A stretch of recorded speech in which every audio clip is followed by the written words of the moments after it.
কোথায় গেছি? নবদ্বীপ ধামে। কেন বলো তো গেছি? দেখো আজকে নবান্ন উৎসব, বাংলার 5 তারিখ। এই যে আমার বাবা মার গুরুদেব, ওনাকে মালা পরানো হচ্ছে। এই যে আজকে প্রতিবারই মা বাবার সঙ্গে আমিও আসি, মাকে মালা পরিয়ে শ্রদ্ধা জ্ঞাপন করছে। দাদু খুব ভালো, খুব ভালো মানুষ দাদু। আমি দাদু বলি, বাবা আমার গুরুদেব। এই যে গুরুমা, ওনার স্বাস্থ্য কেমন আছে বাবা জিজ্ঞেস করছিল। উনি খুব সত্যিই খুব ভালো, এই যে নিজে হাতে সমস্ত রান্নাবান্না করে, সব একা একা সামলাচ্ছিল।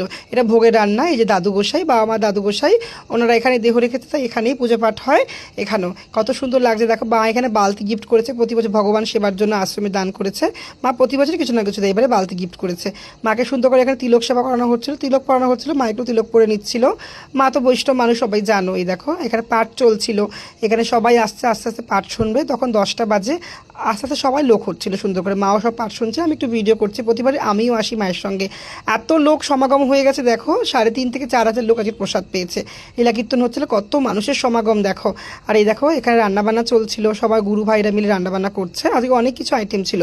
এই দেখো সবাই দেখানো হচ্ছে, আমি ভিডিও নিয়ে নিয়েছি। বাবা এখানে সবার সঙ্গে আলোচনা করছিল, কথা বলছিল, তদারকি করছিল বলতে পারো। তারপরে এখানে রান্নাবান্না চলছিল, ডাল সবজি, অনেক অনেক কিছু রান্নাবান্না ছিল। এখানে দেখো পায়েস, এখানে গুরুদেব এখন ভোগারতি গাইছে, গুরুমা বা আমার অনেক প্রচুর লোক ভক্ত ছিল। একটুখানি ক্লিপ নিয়ে নিয়েছি সুন্দর করে।